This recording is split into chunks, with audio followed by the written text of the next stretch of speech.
What's good? What's good? What's good, people? Goes V back in the building. Uh, as you can see, we got all three of us on there, so you only know what we covering today.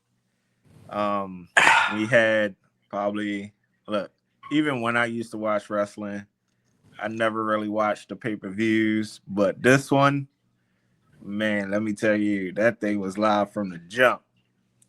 Bro. So of course we covering that elimination chamber. But I got Medic Grizz with me. My man Kev. Boo. What's good? So y'all might hear a little animosity going back and forth between us because this week we came to the round table and was like, yo, during the week, let's break down each episode with one of us getting each show. So we got Medic Grizz D with the Raw show. Best show ever. I got Next, and Kev got SmackDown. Boo. Big SmackDown energy. Big SmackDown energy. So we just talked about it, and we realized like this last pay-per-view was kind of like a SmackDown pay-per-view. So it was. I had one that snuck in there, so I'm hyped. That women's division, Roxy Perez, shout out.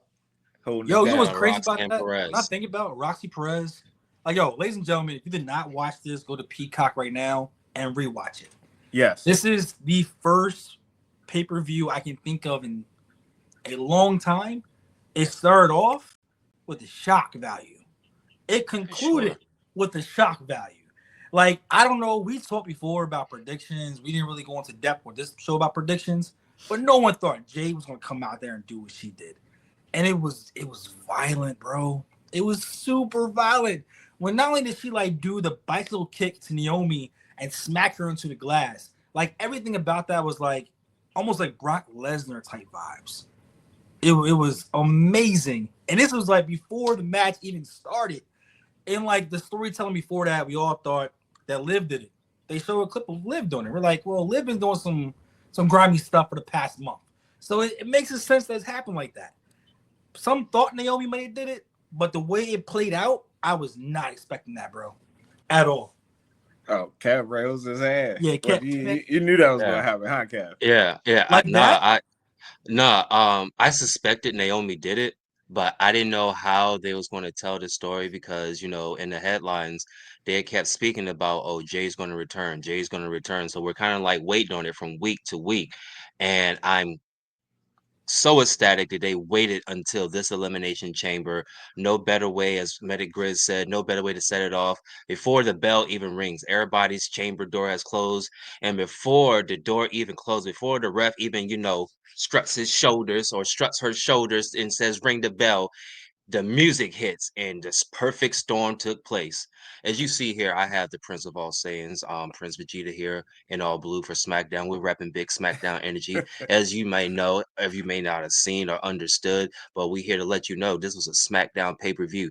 Big SmackDown energy from start to finish. You're welcome. But nah, like that Jade interruption was definitely a great jump start to the show.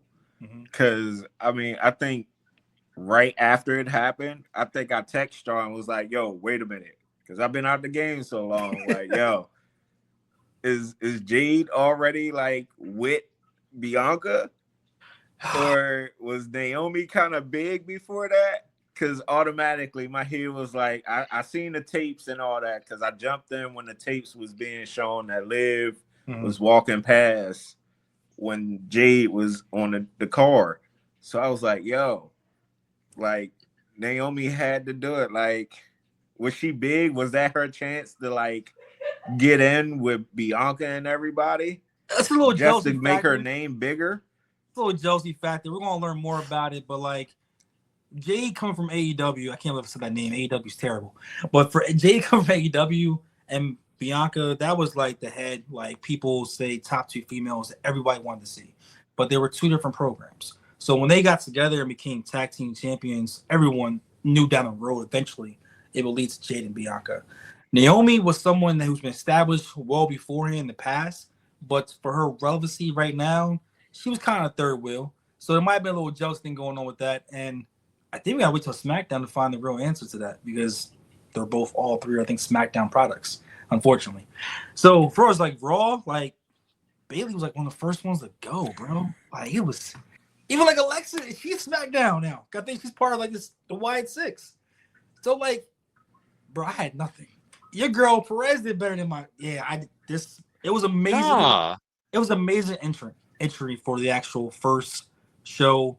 Seeing Bianca's like theater, like how her reaction was, she couldn't get out, and then seeing her being locked in the cage, and reaction was to go right away to check on. You see Naomi in the stretcher going out, but then you see Liv attack her, and then the fight starts going. That match was fire. Like that was probably, I think, the best match of the night was the girls' match.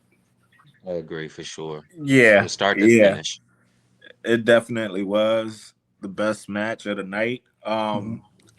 But bro, like, how about the loudest hit of the night with Ooh, that hair whip, bruh? yeah. That's like a illegal weapon. That's like a no holds bar weapon in the There's no, ring. yeah. Hey, I mean, they're always constantly trying to use it against her. They tug on it. And oh, before we move too much further down the line, big shout out, big congratulations, acknowledgement to Liv Morgan. I in the past have been very, very skeptical in regards to her wrestling. Not so much her capabilities, but like just her performance, whether it be like Mhm. missed moves or sets or botches and things like that. She was the MVP of this match. She was the first participant, even though Jade came down and caused her destruction, so she somewhat got a pass. But in that time frame where it was telling that story, Bianca was her first opponent. Mhm. So from the moment her and Bianca locked in to the very last moment when Bianca landed the KOD and won the match. But continue. I just want to make sure we give Liv her flowers because that was Oh yeah, amazing. Her she best definitely match did her today. thing. She even used Bianca's hair to get a pin on Lex. Like that was Right. right there. Like she used different attributes and different her personality is starting to go out. So like I can only imagine what's next for her. You know what, bro? It's gonna be Wyatt Six versus them for tag team championships because Nikki Cross is still waiting. And if Alexa goes back to, that's gonna be a tag team match. Watch out for that one. I think that's gonna be a girls tag team match because I'm you had I'm those two pin each other. It's gonna I'm be a just dynamic waiting to crossing see the afterward. beef. I'm waiting to see the beef between Bianca, Naomi, and Jade jump off. Because Oh I yeah. think I told y'all, like, I could see Naomi and Jade beefing, and Mm-hmm. Bianca gonna have to pick a side. And whoever side she picked, I feel like the other person is gonna try to fight her. Kev, ask you a question. Go for it. So, real, you just get back to the mix. So, the world. Some people think that Charlotte Flair is the GOAT. I personally think Bianca is the GOAT. Who, in your opinion, is the GOAT for women wrestling?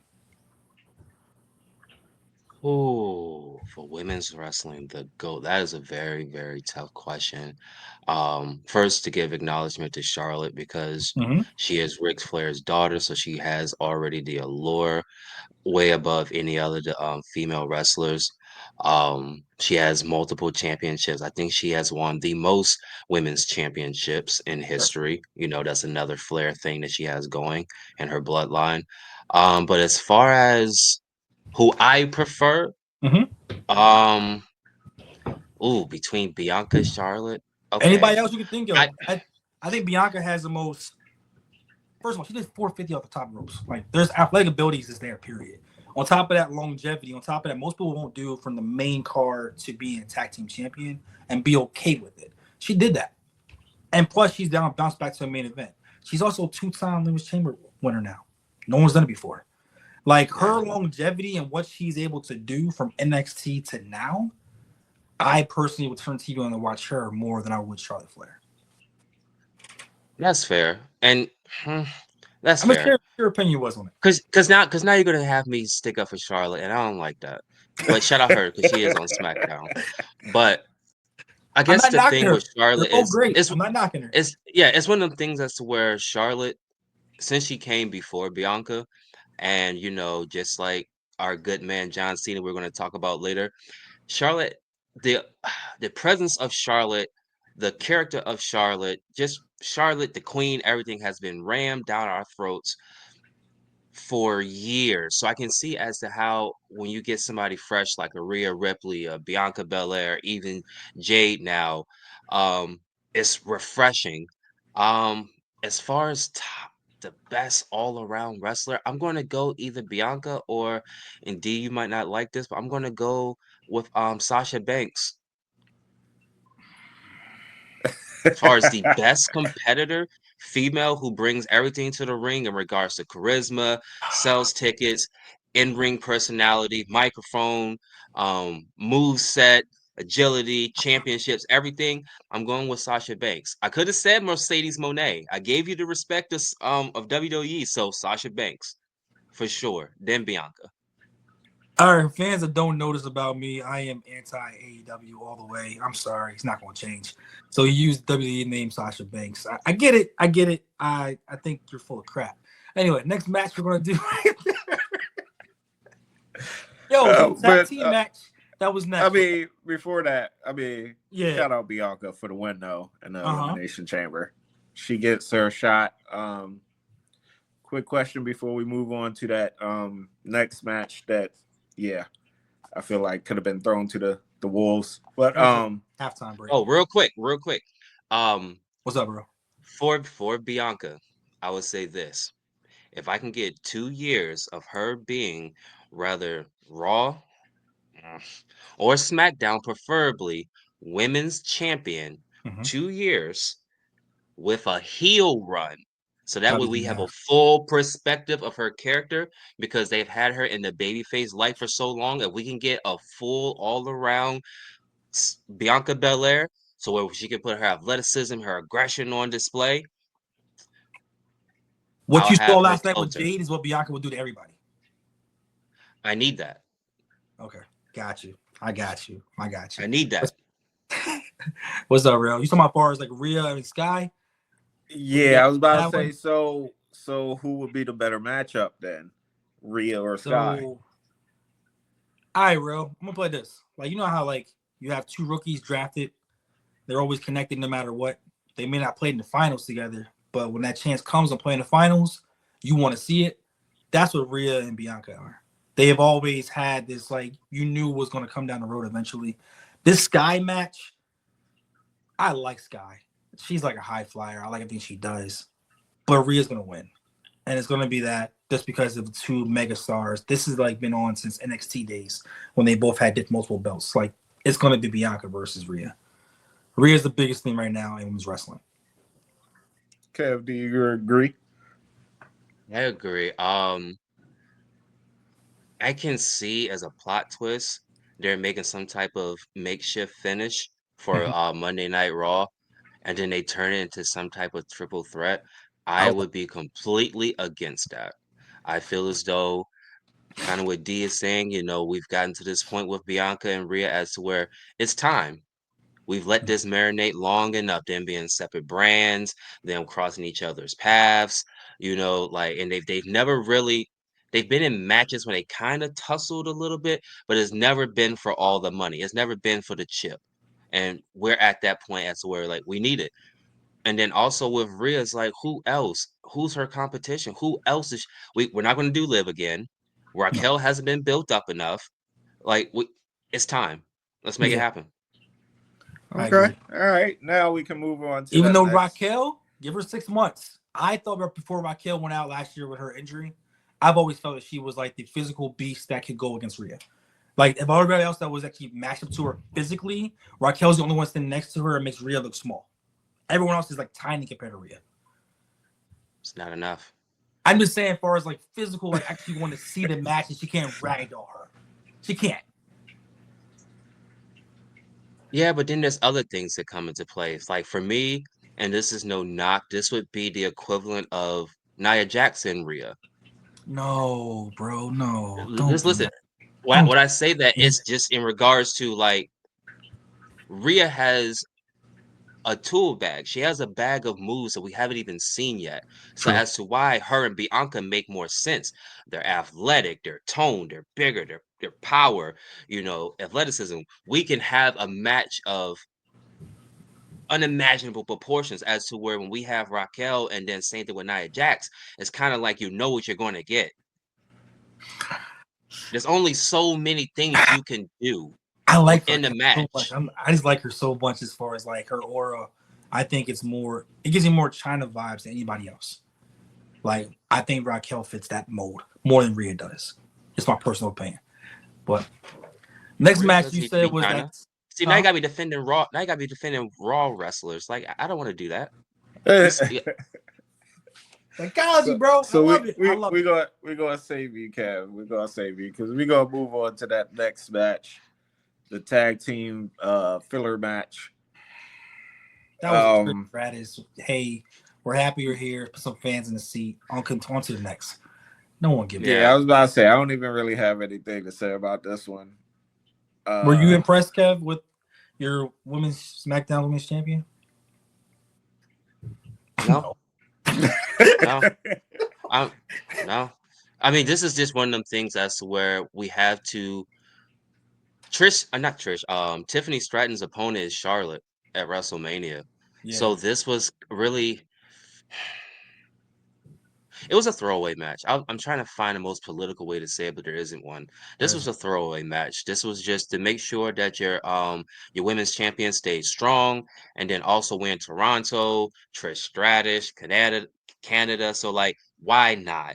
And then they're going against Candice LeRae and Nia Jax. Like On bathroom to the breaks. next. On to the next one.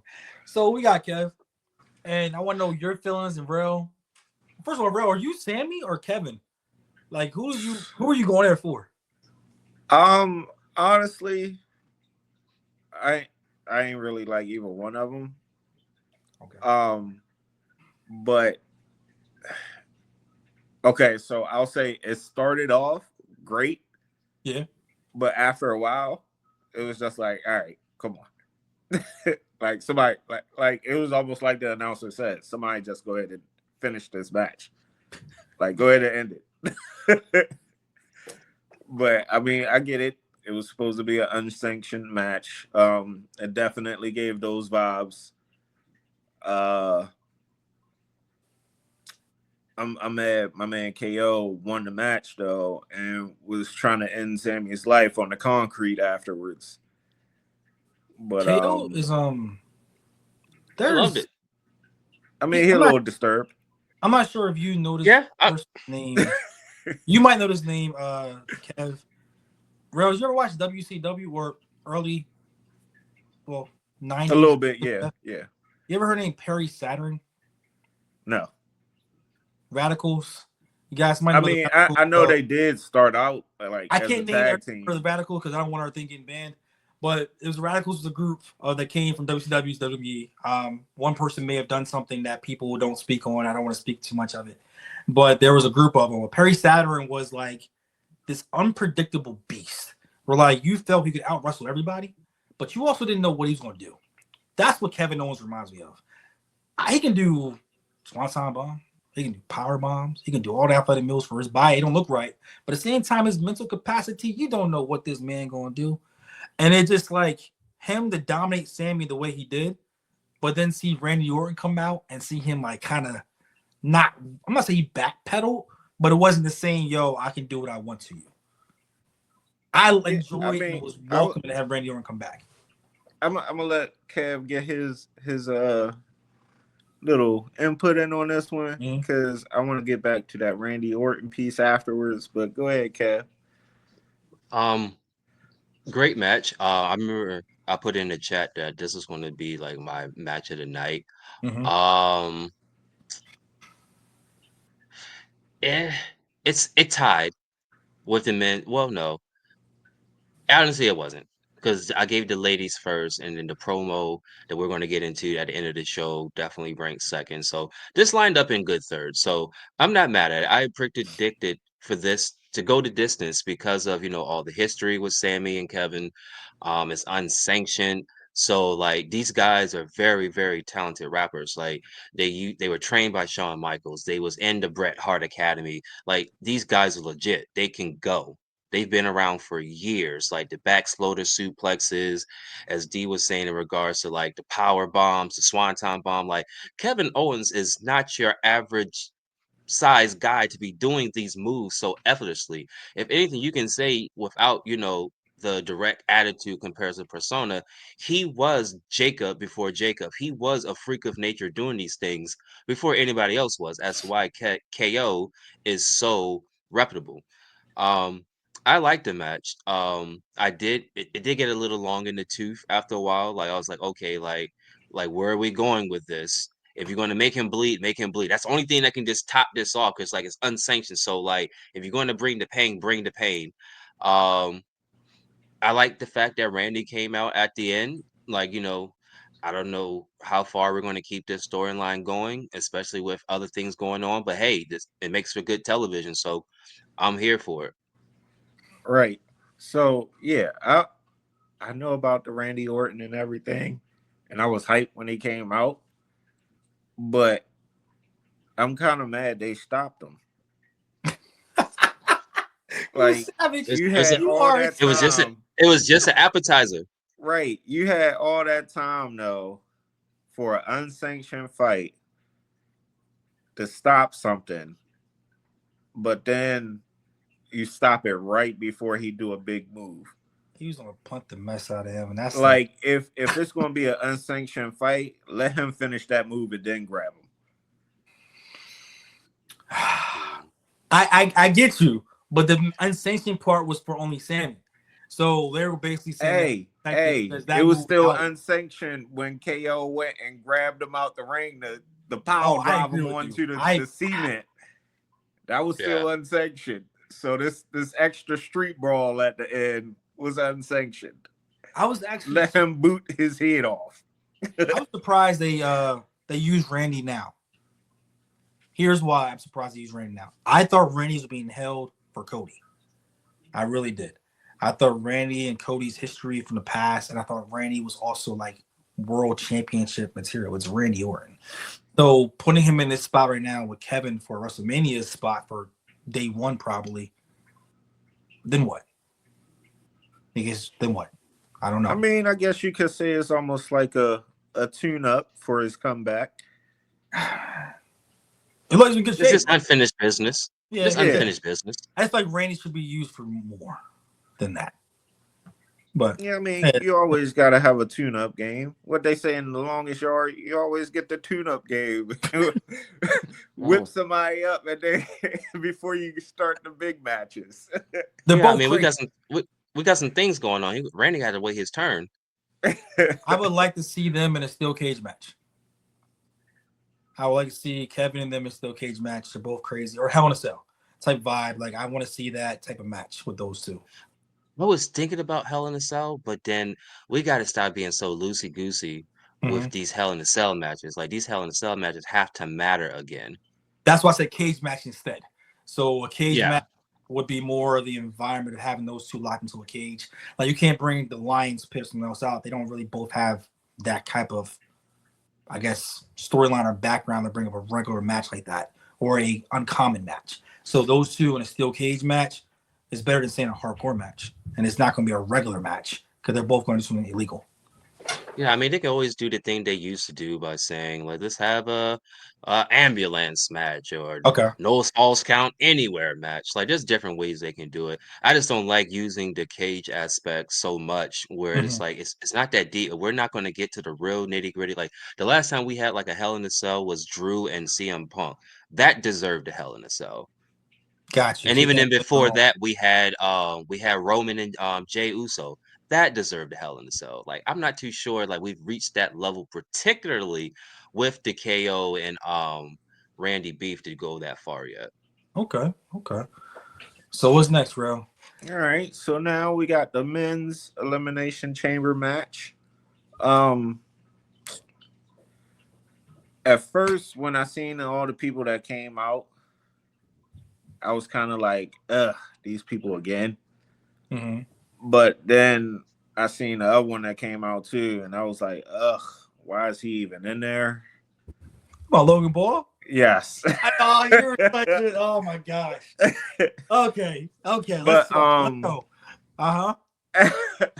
but nah, I'm glad Logan was in there. All these old men in there. You need Logan Paul. He did his little part. The little part. It's so messed up. It wasn't much 10% of of an effect nothing.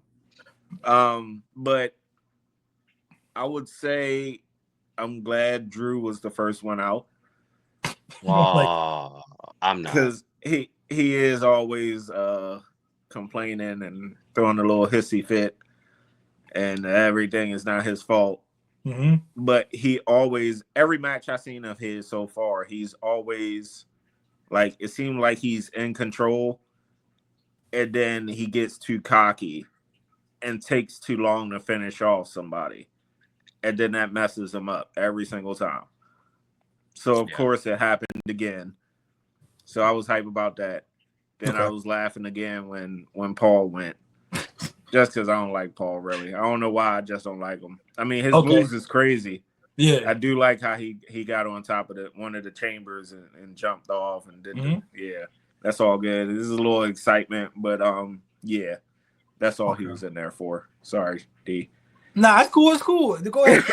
We're going to talk about the match, and then we're going to come back around and talk about the conclusion afterwards. Because I got some words to say about your boy CM Punk, because he is overrated as heck. Oh. Well, good thing he's on Raw. No, I hate it. I hate it. Oh, I hate him with passion. I like the match. For what it was worth, I didn't know who was going to win this match. I think I predicted Drew, or I didn't predict Seth. I know it wasn't going to be Damian. I think I just picked Drew because I don't know, just Drew. I heard about the Cena and the rumblings and stuff like that. Oh, Cena's gonna win. It's gonna be him and Cody, and he's gonna help Cody, beat The Rock. And I'm like, all right, that's a terrible storyline. Like, I'd rather CM Punk just win if that's the case, or Drew. But the match was pretty decent. Decent offense between the competitors. Damian Priest got eliminated. Which is cool because like I said, I didn't really expect him to win. Just no build up of him and Cody. So like to go to WrestleMania, like after a while, like instead of, I guess I was watching it for the actual love of the wrestling and the show and the presentation, but then I started analyzing like, okay, probability. If this was underdog fantasy, who really has a probability of here, and it would make sense for them to go to WrestleMania? Who can build a storyline within the next 7 weeks or so to captivate you? And I'm like, yeah, it's going to be CM Punk, but it wasn't.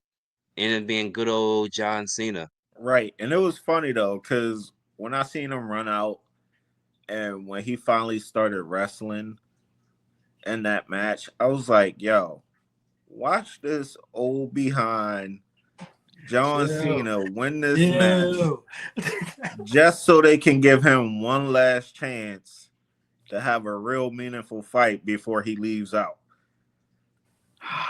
So and then the fact that some of the things that was going on, it was almost like he was just there.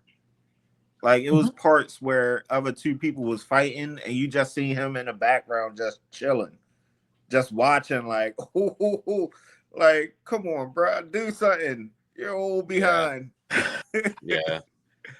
Like you just took somebody's spot because you wanted to be one more time, and you just randomly took somebody's spot that could have been in there. Who else was going to be in there? I don't know. Nobody. At this point, you could have threw anybody else in there to actually do some kind of fighting. I get it. So that's what Logan Paul was there for. Yo, chill, bro. I mean, I can't even defend Logan Paul though. This is crazy. That's crazy. You know what though? Out of all the crazy people, I kind of would have enjoyed if somebody like Jacob was in there. It's too early. Who's gonna stop? It is. He would destroy everybody. But I Yeah, think that's I what I'm wouldn't have saying. done I that. think it would have been some real destruction in there. And that's one of the things I did not like about the men's match. Because in history, like, nobody was sent through the plexiglass, like, the utilization of the pods I wasn't mean, really a thing. they Like, did it was send John through at the end. That was Steph. Steph is like the glue guy. He's the macho man. He's the person that's the middle that makes all the stories connected. That's what he does. So he's going to do those extreme things. No one else is going to do that. Right. and that's what I Like thought Drew was I going to feel like do. they could Drew, have added somebody else in. I honestly would have been okay if they traded Jacob for Cena and like I don't know, somebody crazy, another crazy one. I would even have took Braun for CM Punk. I got you. I got you. So, guys, remember when we first started to do this, right? Remember we said that we wanted to do a podcast about wrestling, and we did a podcast following the Rumble. And I had mentioned to you guys about there's 4 slots. And Kevin, you told me, Duran, no, there's no freaking way they'll do this. I said one spot is going to be Jay, one spot's going to be Cody, one spot's going to be John Cena. I said no matter how you put it, they got to find one more person to put in that whole mix. And you said John Cena already in the way. Go back and look at the pie for Royal Rumble. This was going to happen, and I said John Cena this early was going to happen, mainly because you can't do John Cena later. He said he's only doing one WrestleMania. He's not going to do another WrestleMania. So it had to be now. If you look at the roster, the reason why they had to put the people in there now, they can't put somebody fresh and new because it would basically justify, I guess, the trope of how like old people have to win. I don't care for CM Punk, and the main reason I don't care for CM Punk because everything CM Punk had a problem with, as far as like The Rock and all them, he's doing it right now. He's literally made himself like the center of attention for every single thing. When honestly, Damian Priest should have got a bump. Drew should have got a bump. These are people that The Rock and Hogan and everybody came back, Brock Lesnar come back, and you will bump them down when it should be their time and their prime. CM Punk is in that slot for what? What has CM Punk really done for anybody in the season back? The Seth Rollins thing? Okay, cool. But what has he really done?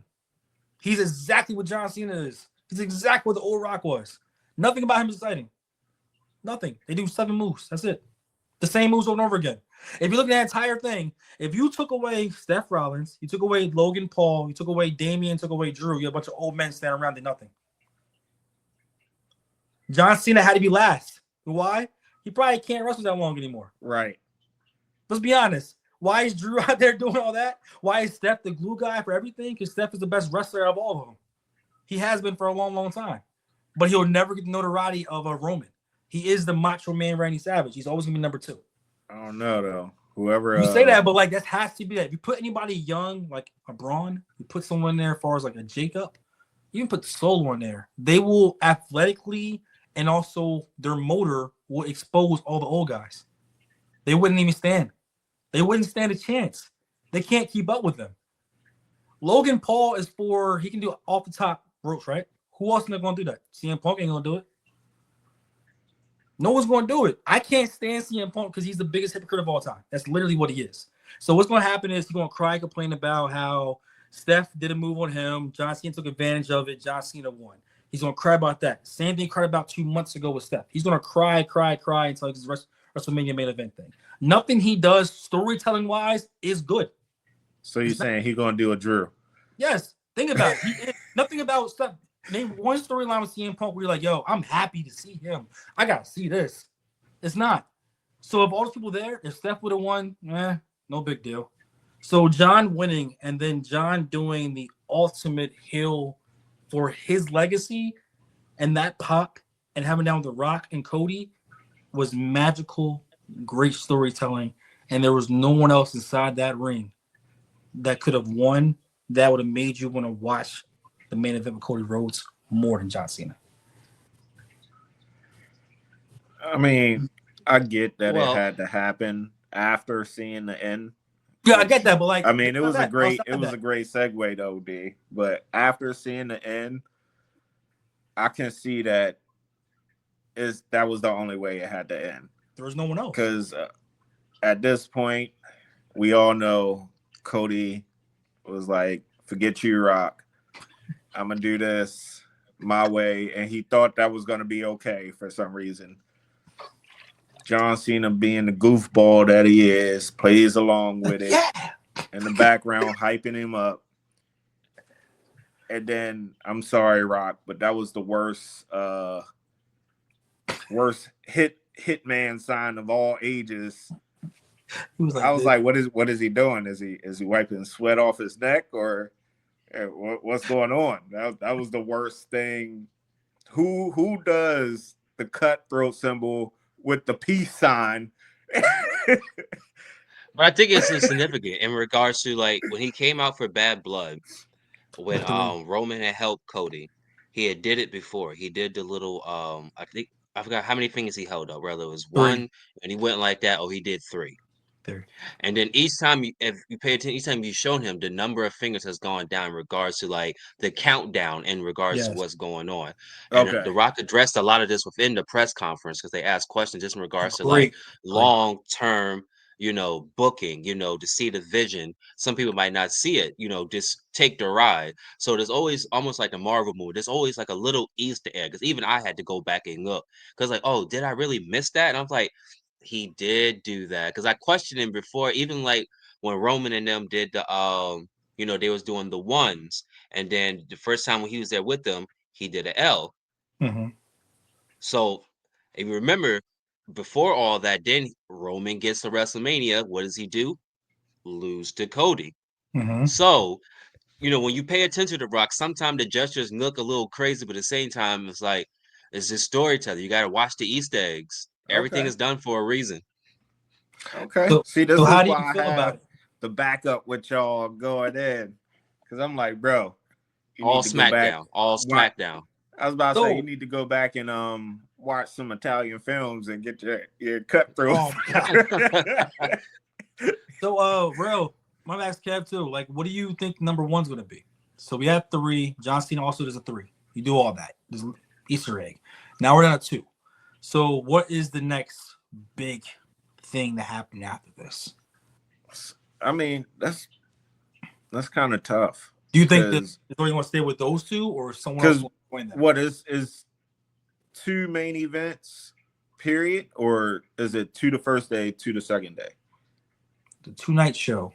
There's only technically one main event. Yeah, so it's like Okay, so one so each. it's like a Friday, Saturday, not Friday, a Saturday, Sunday type of thing. I would All think right, so you got Jay as one already, probably against Gunther, and then Cody and Cena. But do you think that 2 means something, as if there's someone else, like countdown 3 to mention Kevin mentioned the L? Is the 2 going to mean something else? Does that mean someone else going to happen, or is it another countdown for another event prior to WrestleMania happening? What do you think? So I want to say no. I don't think it's going to be anything else. Because right now, the only other thing I can really think of, which I don't think would work right, is him going back and adding something with Roman. Okay. But I don't know if, like, that's the only thing that seems like it would be big enough to where it falls into that storyline again. Because maybe he tried to move on from Roman and had Cody next in line. But since he decided to do whatever he thought was going to work, and Cena is just like, I'm just here for one last rodeo. So Roman would be the only other addition that would make sense to me. What do you think, Kev? What do you think the 2 means? How do you feel about Cena? First of all, Cena becoming a heel for you and your longevity in wrestling. Like, how did it make you feel? I love it. I love it. I think it's one of them things because even after the show, they did interviews with Triple H, Paul Levesque, and then it was just stating that, like, John Cena's at the end of his career, and there's so many things in creative that, the wrestlers want to do. Even The Rock touched on it, like just having creative freedom. So at this point, John Cena has done everything. He has been the logo for this company for years, like when The Rock and Triple H and Stone Cold, all them left, and your Batistas and all that. John Cena carried the torch. He was the poster child. He was, dare I say, the LeBron of WWE. Whoa, He whoa, carried whoa, it. whoa, whoa.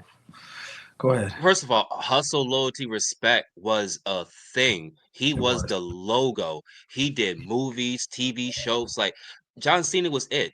What Roman has become now as the tribal chief, John Cena was that for years. Wherever he went, he comes back, he automatically gets to pop. Mhm. Whereas they forced Roman to do it in regards to the big dog and breaking the Undertaker streak. Like, well, Brock Lesnar did that first, Yeah, but still, yeah. just with they feeding people to Roman to build his allure as the big dog, and it fell flat until we got the tribal chief. So for me, John Cena, yes, he has earned this way. He has paved the way. He has been what Seth always calls himself, the workhorse. John Cena was that plus Roman, one person doing both. Okay. So I like it. I like it. It's different. If it's your last year, go out with a bang. Why not? We've seen him play villains in movies. Why not? Right. Show me you plus The Rock. Because remember, him and The Rock had that power struggle dynamic and they Yeah. wrestled. So now Yeah. to see them together, oh yeah. Yes, I'm here for it. Let me go into the other thing. In regards to if there's gonna add another member or another person, I don't know if that would make sense at this point.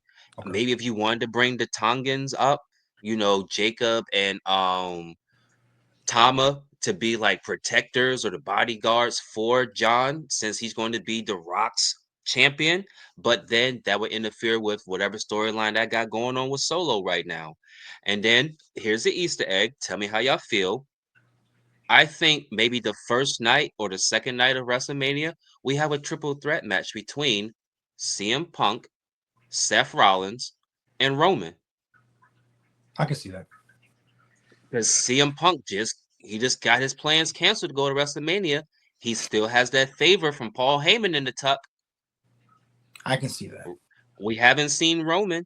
Steph definitely just stomped him out. He put him out for a little bit. Roman's due back. Don't think we're about to have a WrestleMania with no Roman. Oh yeah, he's the GOAT. He's by Right. far. Yeah. Yeah, that's not about to happen. Yeah, I agree with you 1,000%. I personally, I was never a Cena guy. I was never a Cena or Edge person. Like everyone loved Edge, everyone loved Cena. I was more the Batista. I was more like the powerhouse type of guy. And when it came to that whole thing, I felt like John Cena was. Here's the difference between John Cena and Roman, in my opinion. In John Cena's realm, he never had a chance to bring anybody along with him. So if there was ever a chance right now, I think this would be a chance. Like you never had someone to go along the ride of Cena. He did everything himself, and he was great at it. Him being a heel, you gotta have an henchman. I would think. I would think you need. Rock's not gonna be there all the time. Cena's not gonna be there all the time. So I would think that for the storytelling, that someone else is gonna be a part of it. We may not be told right away who it's gonna be.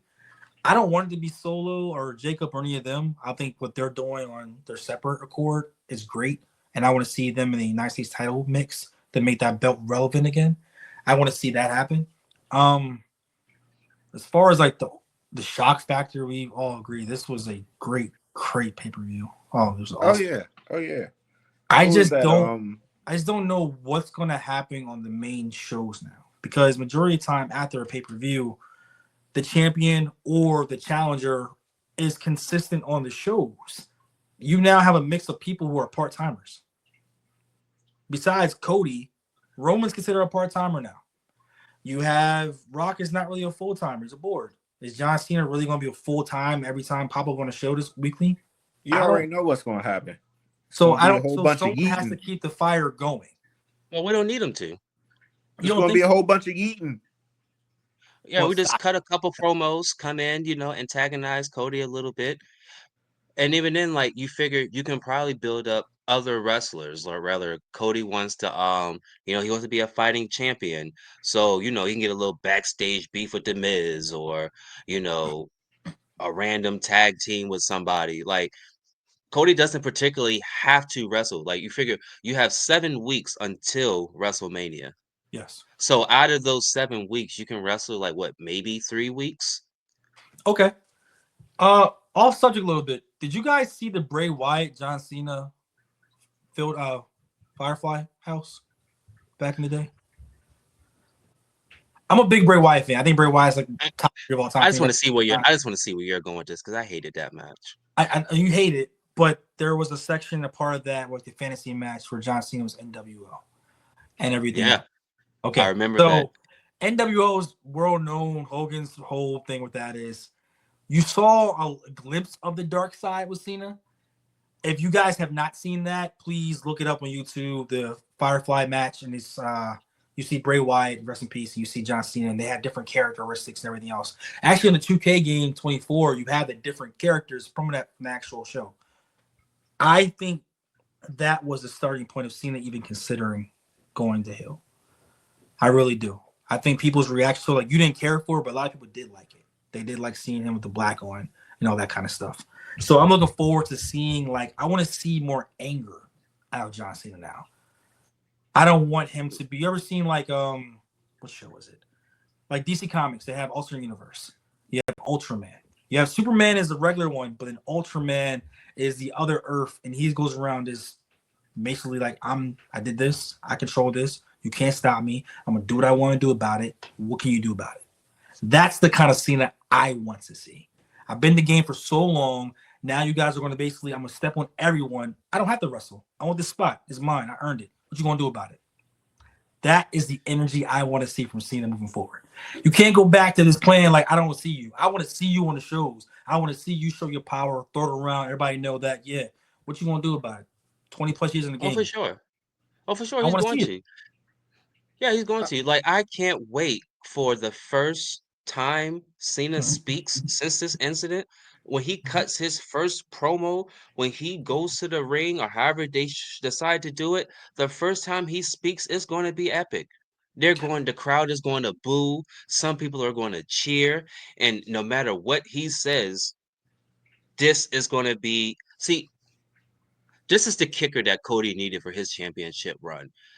He's done greatly as a champion, just a champion itself, the prestige, just how he carries himself. But his matches haven't, if it wasn't for Roman, like his couple of matches just haven't really been it. They haven't been the needle mover. This is it. This is going to push Cody over the edge. This is going to bring out a whole new side of him. Because not only am I dealing with The Rock again, who screwed me, who's constantly talking about my father, who's constantly in my way, constantly doing stuff. Now here we go with John Cena of all people. Like, if this don't give us the best television and storyline, nothing will. We have to make these championship runs memorable and legitimate. But everyone, please like, comment, subscribe. Tell me what your thoughts about the matches. Let me know, ranking the bottom in the comment section. Ghost Feed Network. This is only the beginning. Oh yeah, Next is still in the building. All right, y'all. SmackDown for life. Y'all know y'all waiting for Raw. Come on, man. Y'all know that. Nobody's waiting for Raw. We are the premier show. Everybody your championship matches on day one.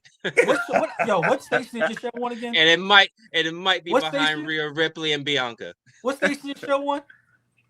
What station is on? They don't even know. That's exactly my point. It's on USA. They know USA, Fox. USA. All right, Fox. y'all. They had to move y'all to. They had to move y'all to Netflix. Right. All right. Make sure y'all check out the individual videos too, of the breakdowns throughout the week, and then of course we're going to keep doing what we're doing. But until next time, be easy. See you. Peace.